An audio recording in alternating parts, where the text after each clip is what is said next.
कि टीम वहाँ भी जेलिन दिखाई नहीं देती।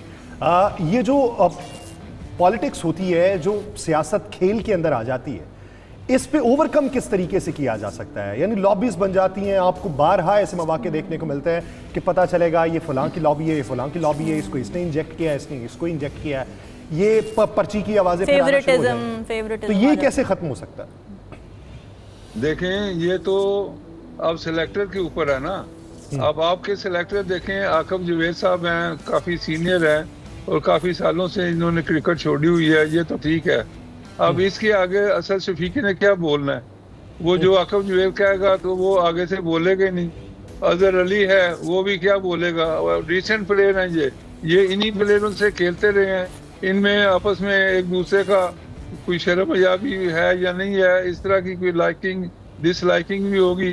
तो ये, और एक इनके पास एनालिस्ट है, ये आपकी सिलेक्शन कमेटी है। देखें, आकब जुवेद को रखा है, उसके लेवल के दूसरे अगर सिलेक्टर हों तो एक दूसरे पे आंखों पे आंखें डाल के बात कर सकती हैं और जवाब दे सकती हैं वापस कि ये नहीं, ये हमें इसकी परफॉर्मेंस ये है वो है। तो ये एक तो सिलेक्शन कमेटी बिल्कुल डमी सी है आकब जुवेद के सामने।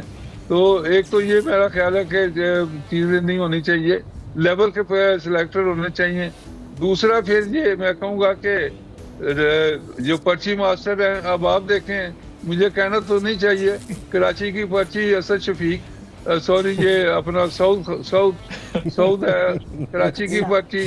मैं लगता है कप्तान जी गलत साइड पे ले गए दिल के भोले पर्ची मास्टर तो हर जगह होती हैं। उसके बाद ये आपके पास ये जो दूसरा है फ़हीम अशरफ, ये अब इसको तो मैच खेल मिलना ही नहीं कोई। उसके बाद फिर आपने जो उस्मान, ठीक है, ये बड़े इंपॉर्टेंट पॉइंट्स बताए सरफराज साहब आपने, जो कि लॉबिंग और पॉलिटिसाइज इस तरह से कर दिया जाता है उसको खत्म कर सकते हैं। चंद्रशेखर लुथरा जी जो हैं वो इंडिया में भी काफ़ी बिजी सरफराज साहब इस वक्त दिखाई दे रहे हैं, तो आप क्या समझते हैं कि अभी टॉस होने वाला है? सबसे पहले बात वही कर लेते हैं, फिर दोहरा लेते हैं ज़रा याद दहानी के लिए। अगर ख़ुद को रिवैम्प करना हो, अपनी जहद जो है उसको बढ़ाना हो, तो टॉस फैक्टर किस हद तक अहम है? क्या करना चाहिए हमें सबसे पहले? सरफराज साहब। अच्छा, सबसे पहले तो मेन चीज़ है टॉस। टॉस को जीतना भी ज़रूरी इसलिए है कि फिर आपकी चॉइस होती है कि बैटिंग करनी है, बॉलिंग करनी है। और अब पिच को भी देखना होगा कि पिच में जो जे शाह साहब की इंस्ट्रक्शन क्या है, क्यूरेटर को दी गई हैं, टर्निंग पिच बनानी है या क्या। और ये वाज़ह है कि पिच ऐसी बनाएंगे जो इंडिया को सूट करेगी, तो उसमें तो थोड़ा सा ब्रेक अगर वो रखेंगे तो पाकिस्तान के पास तो स्पिनर है ही नहीं, एक ही है। सर आपने फिर बात वो आईसीसी की है। सर ये क्या चल रहा है वैसे, आप क्या देखते हैं? कभी लोगों से नाम गायब हो जाना और फिर एक मैच में तराना जो है वो ऑस्ट्रेलिया का चलने की बजाय भारत का चल जाना, जिस पे पीसीबी अब एहतजाज कर रहा है कि आईसीसी वजाहत दे इसकी क्यों किया गया ऐसा। एक तराना ही तो चलाना होता है और क्या करना है। अब ये पिचों के मामले के ऊपर ये आईसीसी क्यों इतना जो है वो डोमिनेंट हो रहा है यहाँ पर? नहीं, आप देख रहे हैं पाकिस्तान और न्यूजीलैंड का मैच टर्निंग पिच बना दी, और उसी जगह कराची में दूसरा मैच देखें साउथ अफ्रीका और ये अफगानिस्तान का। अफगानिस्तान के पास अच्छे स्पिनर हैं, तो उनको डोमिनेट करने के लिए फिर ग्रीन सी पिच बन गई। तो ये आपके सामने सारी चीज़ें मौजूद हैं। पाकिस्तान के मैच के ऊपर न्यूजीलैंड के खिलाफ ग्रीन पिच बनती तो मामला मुख्तलिफ होता।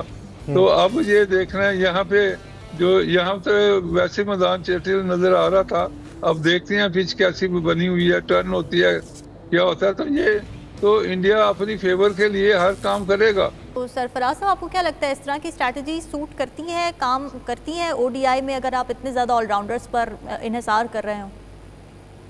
नहीं, देखें, अर्शदीप जो है ये मेरा ख्याल है काफ़ी मैच खेलता रहा है, इसको एकदम बाहर निकाल देना तो मैं हैरान कुन बात है, क्योंकि ये डाइंग वक्त भी आके आखिरी ओवरों में अच्छी बॉलिंग करता रहा है और काफ़ी इकोनॉमिकल रहा है। तो अचानक इसको मैं हैरान हूँ कि दूसरे प्लेयर को फौकियत दी गई। हालांकि एक्सपीरियंस और काफ़ी देर से लगातार एज ए मेन बॉलर भी खेलता रहा है इंडिया की तरफ से। बट एनीवे, इंडिया की अपनी चॉइस है कि क्या करना है, तो लेट्स सी। लेकिन बात ये है कि आई होप कि पाकिस्तान विन द मैच और ये कंटेंशन में रहे, वरना तो फिर ये जैसे शेखर साहब ने कहा कि मज़ा ही ख़त्म हो जाएगा पाकिस्तान के लिए भी और वर्ल्ड क्रिकेट के लिए भी। लेकिन अब देखना कि पाकिस्तान अगर ये जीतता है तो अच्छा सरफराज साहब, आप क्या समझते हैं कि सेट होने में कितना टाइम लगेगा? यानी अगर देखा जाए 7 गेंदों का सामना किया बाबर आजम ने, 2 स्कोर किए, 6 गेंदों का सामना इमामुल हक ने किया, उन्होंने भी 2 स्कोर किए, 4 स्कोर हमारे प्लेयर्स ने किए 12 गेंदों का सामना करके, लेकिन मजमूई तौर पे हमारे रन्स जो हैं वो 10 हैं, क्योंकि हमें 6 वाइड की सूरत में मिले हैं। तो पावर प्ले का इस्तेमाल किस हद तक पिछले मैच से मुख्तलिफ करना चाहिए, या फिर अगर हमें एक्स्ट्रास मिल रहे हैं तो हमें मज़ीद मेहनत नहीं करनी चाहिए या नहीं हिलना जुलना चाहिए जब तक एक्स्ट्रास मिलते हैं? 100 बिस्मिल। नहीं, देखें रन तो तेज करने पड़ेंगे, वरना तो आप देखें आपका स्कोर ही 250 से कम ही ना रहे कहीं। ये ऐसे अगर स्लो खेलते रहे तो वो तो फिर ऐसी बात नहीं है। उसमें फिर ये एक तो होगा कि आपके अपने बॉलर अंडर प्रेशर आ जाएंगे कि बड़ा कम स्कोर हुआ है, तो उनकी फिर लाइन और लेंथ भी आप देखें पिछले मैचों में अच्छी नहीं रही फास्ट बॉलरों की। और फास्ट बॉलर के अलावा तो आपके पास कोई चॉइस है ही नहीं। खुशदिल है, वो ऐसे मीडियोकर सा बॉलर थोड़ा सा आके ऑफ स्टंप के बाहर करता है, ना उसके पास कोई लाइन और लेंथ है ना कुछ है। उसके बाद फिर आपका जो बैट्समैन है ये आगा, ये बॉलिंग कर लेता है, थोड़ी अच्छी बॉलिंग करता है, लेकिन इसको इन्होंने डेवलप ही नहीं किया। पिछले मैच में इसने 3 ओवर किए हैं, 15 रन दिए हैं 5 की एवरेज से, तो जहाँ पे दूसरे बॉलरों ने इतनी मार खाई है 10 की एवरेज से। तो मैं ये हैरान हूँ कि जो कैप्टन ने ये गलतियाँ की हैं, ये गलतियाँ दोबारा दोहरानी नहीं चाहिए। और उसके बाद ये जो अबरार है, इसके गेंद में थोड़ी पेस ज़्यादा होनी चाहिए। ये बिल्कुल स्लो ऑफ द विकेट इसका गेंद निकलता है, जो बैट्समैन के लिए बड़ा वक्त मिलता है उसको एडजस्ट करने के लिए। तो ये और उसके बाद ये टर्न भी कराता है ऑफ स्टंप के बाद। तो मैं ये कहता हूँ कि प्रॉपर जो राइट हैंड लेग स्पिनर है इन पिचों पे बड़ा इफेक्टिव होता है। लेकिन ये हमने देखने में आया कि पाकिस्तान की एक तो स्पिन है ही नहीं, ना होने के बराबर ही है। और तेज बॉलर भी जो हैं उनके पास ना जो यॉर्कर करते हैं, ना वो बैट्समैन को रीड करके एडजस्ट करते हैं कि बैट्समैन किधर ज़्यादा स्ट्रॉन्ग है, और दूसरी फील्ड प्लेसिंग दूसरी तरफ करके उसको कंटेन करें।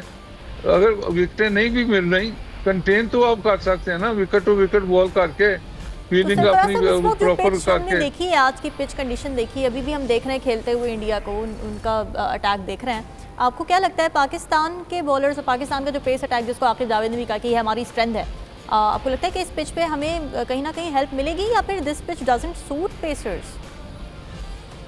नहीं, ये देखें ना, अब तो पिच जो पहला यूज हो रहा है, थोड़ा सा गेंद रुके थोड़ा जरूर आएगा, क्योंकि पिच अभी नई पिच है, मॉइस्चर है, और उसके बाद जैसे धूप लगती जाएगी पिच सूखती जाएगी और इम्प्रूव कर जाएगी बैट्समैनों के लिए।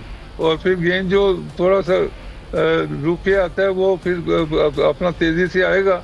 और जैसे फिर इसके ऊपर कहते हैं ना, शेखर साहब ने कहा कि और ड्यू का कॉन्सेप्ट है ही नहीं अभी, क्योंकि मौसम ठंडा है उधर। तो अगर थोड़ी सी ड्यू पड़ भी गई, बादल ना हुए तो पड़ेगी ड्यू, समुद्र का किनारा भी है ना, तो उसके मैं कहूँगा कि ड्यू पड़ने से तो गेंद जो है थोड़ा तेज आएगा, बैट्समैन को फायदा होगा। और बॉलर के लिए नुकसान ये है कि ड्यू में गेंद वेट हो जाएगा, उसके बाद जो सीम है वो सॉफ्ट हो जाएगी। ऑफ द विकेट जो गेंद बाउंस ज़्यादा मिलना चाहिए वो थोड़ा लो रहेगा, बैट्समैन को वो भी फायदा होगा, और स्विंग करने में मुश्किलात पड़ सकती हैं। जी।